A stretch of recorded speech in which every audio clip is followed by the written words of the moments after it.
আশেপাশে তো খাবারের মতো কিছুই দেখতে পাচ্ছি না। ওই দিক থেকে মনে হচ্ছে খাবারের কোনো গন্ধ আসতেছে।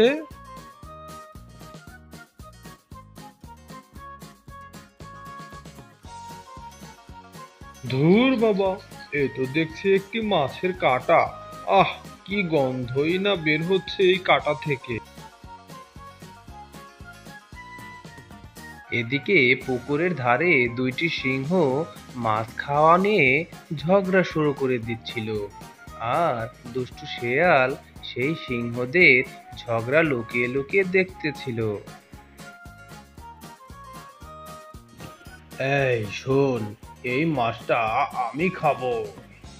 হ্যাঁ, না না না, এই মাছটা কিছুতেই আমি তোকে খেতে দিব না। এই মাছটা আমিই খাবো। চালাক শিয়াল খাবার খুঁজতে খুঁজতে সিংহদের গুহার কাছেই চলে আসে। আর সে এসে তো অবাক হয়ে যায়।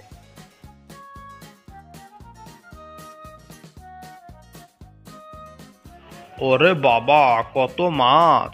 আমি সারাদিন খাবার না খেয়ে সারাদিন পথে পথে ঘুরে বেড়াচ্ছি, আর এই দুই বেটা কত মাছ সামনে রেখে ঝগড়া শুরু করে দিয়েছে।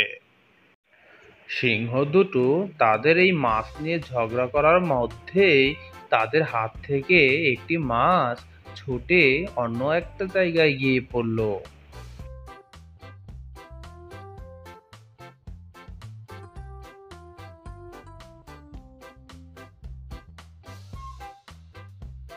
আর শিয়াল তখন মাছটা পেয়ে তার মুখে নিয়ে তাড়াতাড়ি সেখান থেকে দৌড় লাগায়।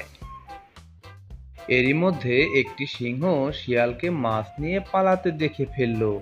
আর সে বলল, হ্যাঁ, তাড়াতাড়ি ঝগড়া থামা। ওই দেখ, আমাদের মাছ শিয়াল চুরি করে নিয়ে যাচ্ছে। ধর বেটাকে। হ্যাঁ, ওই বেটা, ওই মাছ নিয়ে পালাচ্ছিস কোথায়? দাঁড়া, দাঁড়া বলছি। শিয়াল তাড়াতাড়ি করে দৌড়ানোর সময় তার মুখ থেকে মাছটি পড়ে যায়।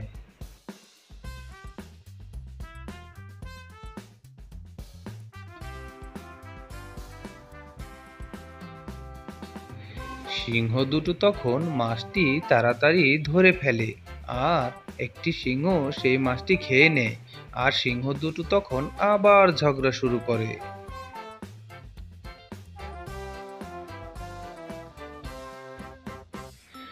আর অন্যদিকে শিয়ালটি ভয়ে দৌড়াতে দৌড়াতে একটি গাছের কাছে গিয়ে লুকিয়ে পড়ে।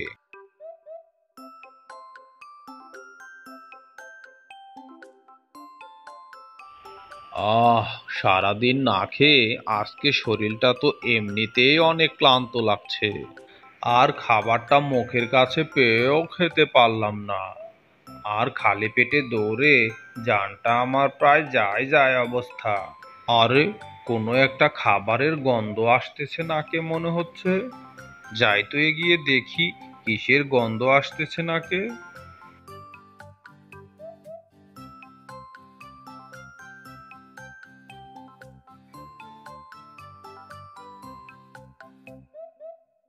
হ্যাঁ, খাবারই তো মনে হচ্ছে। ওই তো, ওটা তো একটা ডিম। যাক, আজকের মতো এই ডিম দিয়েই আমার পেটের ক্ষুধাটা একটু মিটাই। কিন্তু এরকম অদ্ভুত ডিম আগে কখনোই দেখিনি তো। যাকগে, আজকের মতো এই ডিমটা খেয়েই আমার পেটের জ্বালাটা মিটাই তো। শেয়াল যখনই ডিমটি খেতে যাবে ঠিক তখনই ডিমের ভেতর থেকে কিছু অদ্ভুত শব্দ আসতে লাগলো। আর কিছুক্ষণের মধ্যেই সেই ডিম থেকে ফুটফুটে একটি বক পাখির ছানা বের হয়ে আসলো।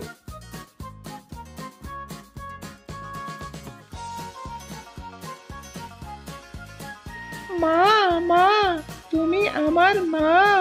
না ছোট্ট ছানা, আমি তোমার মা নই।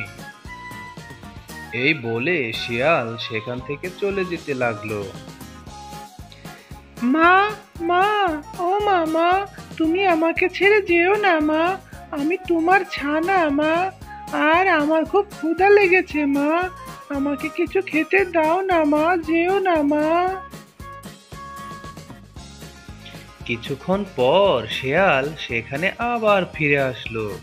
মা, তুমি এসেছো? আমার জন্য খাবার নিয়ে এসেছো? কি মজা, কি মজা! মা ফিরে এসেছে, আমার জন্য খাবার নিয়েও এসেছে। বগের ছানার কথা শুনে শেয়াল মনে মনে বলল, আরে বেটা গাধা, আমি তোর মা নই, আর আমি তোকে এখন খেয়ে নিব।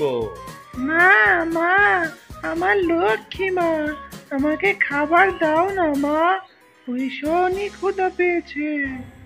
বাচ্চাটার প্রতি আমার কেমন জানি মায়া পড়ে গেছে। যাক, এতটুকু ছোট বাচ্চা খেয়ে তো আমার আর পেট ভরবে না, ওকে বরঞ্চ আমি নাই খেলাম। আমি বরং অন্য কোনো খাবারের খোঁজ করি গিয়ে। এই বলে শেয়াল সেখান থেকে চলে আসলো। মা, মা, আমাকে একা রেখে যেও না মা, আমার ভয় করছে একা একা মা। মা, আমাকে তোমার সাথে করে নিয়ে যাও না মা। আহা, এ তো কি এমন মুসিবতে পড়ে গেলাম কে জানে। এ তো আমার পিছনে কাঁঠালের আঠার মতো লেগেই আছে। শেয়াল বুঝতে পারলো এই বক পাখির ছানাটি তাকে ছেড়ে কোথাও যাবে না। আর শিয়াল মনে মনে ভাবলো, এর তো কোনো বাবা মার খোঁজই নেই, তাহলে আমি একে লালন পালন করলে আমার তো কোনো অসুবিধাও নেই। এরপর থেকে শিয়াল সেই ছোট্ট বক পাখির ছানাকে তার নিজের কাছেই রেখে দিল আর তাকে লালন পালন করতে থাকলো। শেয়াল কিছুদিন পর সেই বক পাখির বাচ্চাকে উড়াল শেখানোর জন্য একটি উঁচু জায়গায় উঠল। শোনো ছোট্ট ছানা, কিভাবে উড়তে হয় আর তোমাকে আমি এটাই শিখাবো। দেখো পাখি, এভাবে উড়তে হয়। প্রথমে দুই হাত, মানে আমি বলতে চাইছি দুই ডানা, এভাবে উপর নিচে করতে হবে। তারপর এভাবে নাড়তে নাড়তে লাফ দিতে হবে। আ আ আ আ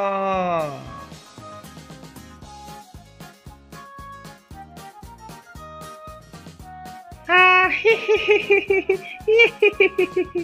তুমি নিজেই উঠতে জানো না মা, আমাকে তুমি কিভাবে উঠতে শেখাবে?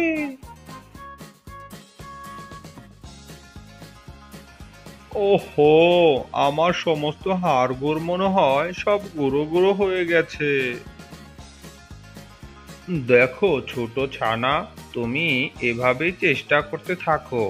আমার মনে হয় তুমি আমার দেখানো পথ অনুসরণ করলে নিশ্চয়ই উঠতে পারবে। না মা, তোমার কিছুতেই হচ্ছে না।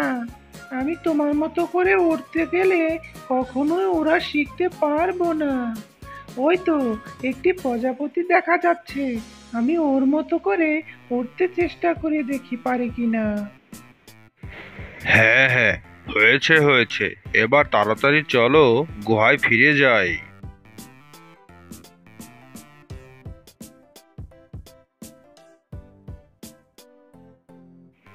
আরে, এই পাখির ছানাটা আবার কোথায় গেল? এ তো আমার পিছন পিছন আসতেছিল, এখন হুট করে আবার কোথায় গেল? ও, ওই তো পাখির ছানাটা একটি প্রজাপতিকে দেখে দেখে ওড়ার চেষ্টা করছে। বাহ, বাহ বাহ বাহ বাহ বাহ! এই তো পাখির ছানা, তুমি ভালোই উঠতে পারছো।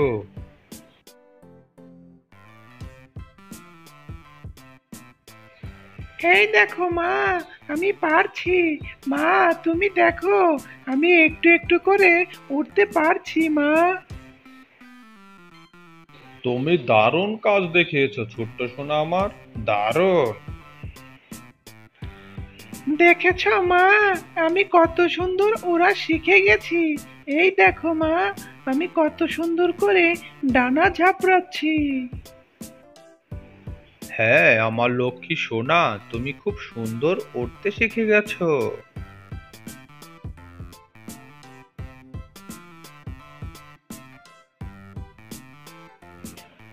আর এভাবেই বক পাখির ছানা আর শেয়াল মিলেমিশে সময় কাটাতে থাকে, আর তারা খুব সুখেই দিন পার করতেছিল।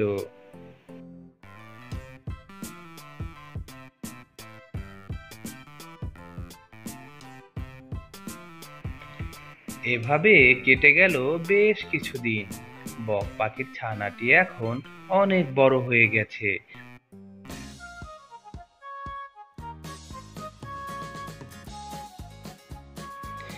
একদিন সকালে শিয়াল ঘুম থেকে উঠে দেখে বক পাখির ছানাটি তার পাশে নেই।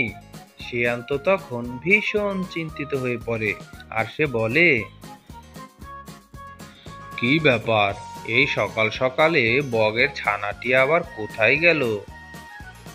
এরপর শিয়াল বগের ছানাকে খুঁজতে বের হয় আর আশেপাশে চতুর্দিকে ভালো করে খুঁজতে থাকে, কিন্তু কোথাও বগের ছানাটিকে সে খুঁজে পায় না।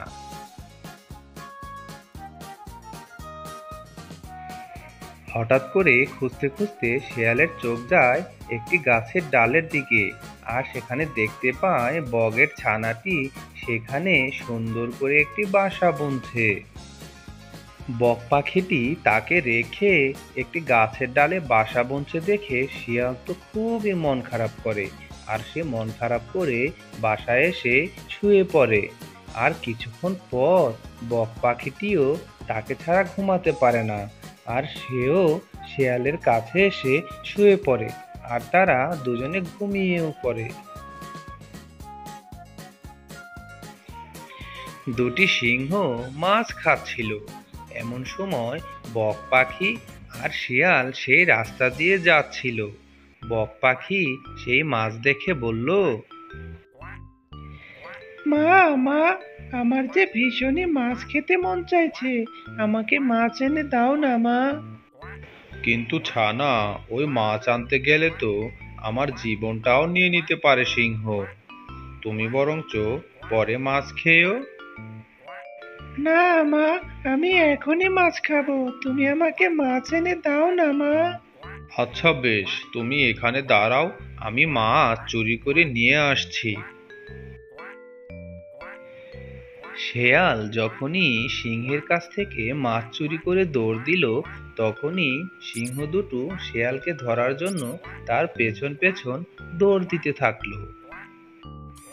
সিংহ যখনই শিয়ালকে ধরে ফেলবে, ঠিক তখনই বক পাখিটি শিয়ালকে দুই পায়ের মধ্যে নিয়ে আকাশে উড়াল দিল। আর সিংহ কিছুতেই শিয়ালকে ধরতে পারল না। এভাবে বক পাখিটি উড়তে উড়তে শিয়ালকে নিয়ে একটি নিরাপদ জায়গায় চলে গেল। আর শিয়াল তখন খুশি হয়ে বলল, সাবাস বেটা আমার, তুমি সত্যি সুপুরুষের মতো কাজ করেছো। আজকে আমি সত্যিকারই মন থেকে বলছি, তোমার মতো একটি সন্তান পেয়ে আমি ভীষণই খুশি, আর আমি তোমার প্রতি খুবই কৃতজ্ঞ। হ্যাঁ মা, আমিও তোমার মতো মা পেয়ে ধন্য হয়ে গেছি মা। আমি তোমাকে অনেক ভালোবাসি মা।